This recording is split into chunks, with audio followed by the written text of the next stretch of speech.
Баршаңызға қайырлы күн. Бүгін сіздерге мен мектеп жасына дейінгі балаларды және бірінші сынып балаларын әріптерді қосып оқуға қалай оңай үйретуге болатыны жайында әңгімелейтін боламын. Менің өзім оқушыларымды осы Байбота Қошым Ноғай авторы Байбота Қошым Ноғайдың әліпбе оқулығы бойынша оқытамын және жақсы нәтижелер көрсетеді оқушыларым. Тезде осы кітаптағы нұсқалық бойынша балаларды оқытқан кезде балалар тезде қосып оқуды үйреніп ала қояды. Бұл кітапта мен сіздерге көрсетейін деп отырғаным, яғни берілген тәсілдері. Бұл жерде берілген осы тәсілдер бойынша балаларды оқып дағдыландыратын болсаңыз, әріптерді балалар оңай қосып оқуға үйренеді. Ол қандай әдістер? Мына жерде көрсетіп қойған. Яғни а дыбысын л-ға дейін созып, кейін барып л дыбысын қосады. Ал жеке бала оқымау керек. Ондай кезде бала екі әріпті қосуға кейін қиналатын болады. Демек, а дыбысын созып, л-ға дейін л-ны қосамыз. Ал, яғни а дыбысын созып, кейін л дыбысын қосып оқимыз. Л-ға дейін а дыбысын созамыз. Ал, ар. Осы жерден бала бірінші дыбысты созу арқылы қосып оқып үйренген кезде ары қарай жалғастырамыз. Ар, ал, ар, ал. Егерде осы әдіс бойынша мына жерге келген кезде бала ар деп бірінші дыбысты созып оқу арқылы осы бір буынды, екі әріптен тұратын бір буынды оқи алмайтын болса, онда тәсілді қайталатуымыз керек. Ал бірінші дыбысты созып үйренген кезде ары қарап жалғастырып кетуге болады. Ар, ал деп. Ары қарай тура осындай тәсілдер ары қарап және берілген. Бірінші дыбысты және созамыз. Аш, ор. Бірінші дыбыстарды созып оқуға дағдыланған кезде ғана ары қарап балаға оқытуға болады. Ор. Егерде бұл жерде бала қайтадан ор деп жеке айтатын болса, біз тәсілімізді қайтадан қайталауымызға тура келеді.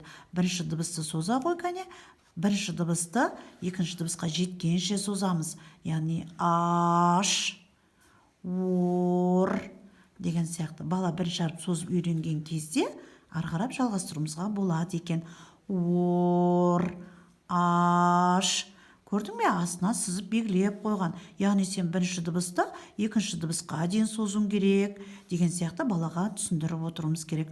Аш, ар, ол. Тағы бір айта кететін жағдай. Бала ертеңгі күні диктант жазудан қиналмас үшін осы бастан әріптерді оқып бастаған кезде буындарды, әріптерді қосып, буындарды қосып оқи бастаған кезден, сол кезден бастап, яғни жатқа жазуға дағдыландыруымыз керек. Қазір біз ор, аш деп оқыдық па, осы буындарды балаға жатқа жазғызып бастау керек. Осы кезден бастаса бала ертең диктант жазуға қиналмайтын болады және сауатты жазып үйренетін болады.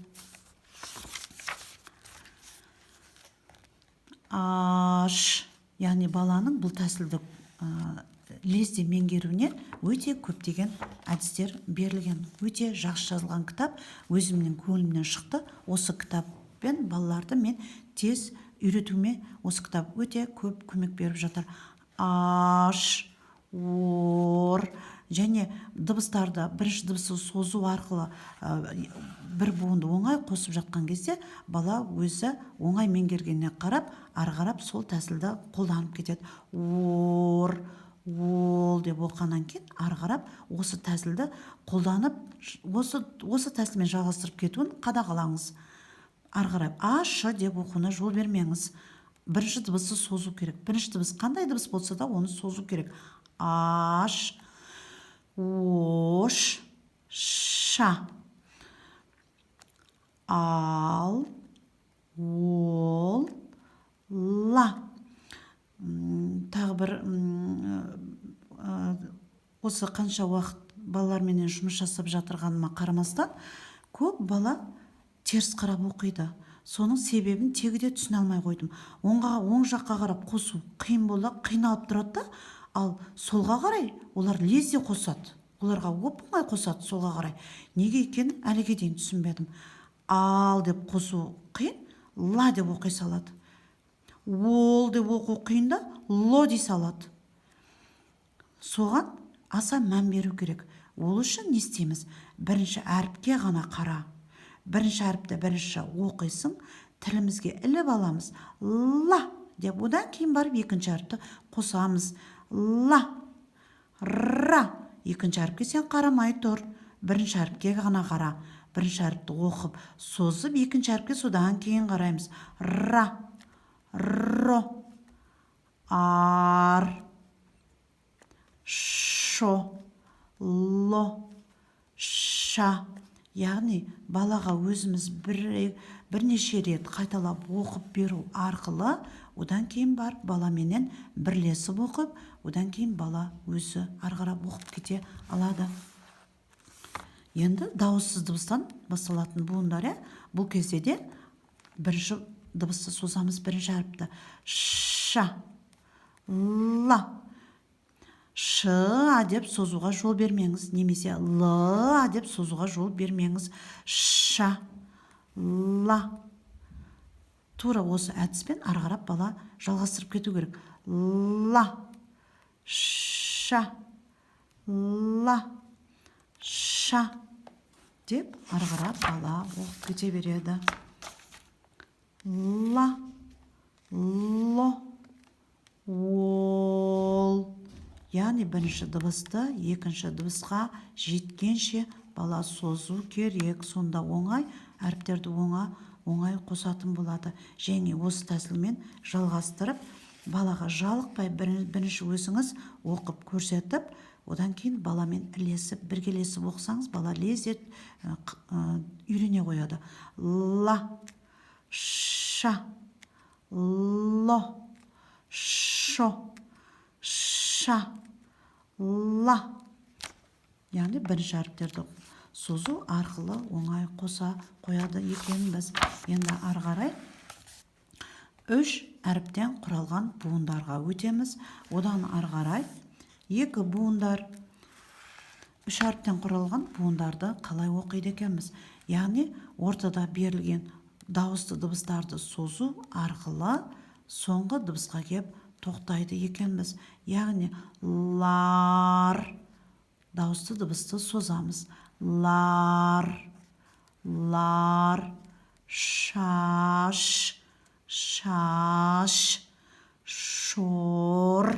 Яғни ортадағы дыбысты созып оқу арқылы оңай бала меңгереді. Ары қарай лар, шаш, шор, лар, шаш, шор. Екі буыннан құралған сөздерді қалай оқытуға болады? Яғни бірінші буын, яғни ол бір әріптен құралған буын болса да, бірінші буында екінші буынға жеткенше созамыз. Ала, аша, шала. Егер де бала ша-ла деп оқитын болса, оқып боламын дегенше бірінші буынды бала ұмытып қалады. Яғни екінші буынды оқып болам дегенше бала бірінші буынды ұмытып қалады. Ал егер де шала деп созатын болса, ол оңай қосып оқи қояды. Шала, ора, шора, шаша. Ешқандай ша деп оқуға жол беруге болмайды. Ол кезде буындарды қосып оқуға бала кейін қиналатын болады. Бірінші буынды созып оқыса, ол тез де үйренеді. Шаша, шала, алша, шара, шаш, шар. Яғни осыны 3 әріптен құралған буындарды оқу кезде балалар көбінесе шыға келген уақытта ша деп қосады. Шыдан кейін а дыбысы болмаса да бала неге екені белгісіз ша деп қосады. Шыны ша деп қосады. Яғни оған жол бермеуіміз керек. Ол үшін бала ортадағы дыбысты созу керек.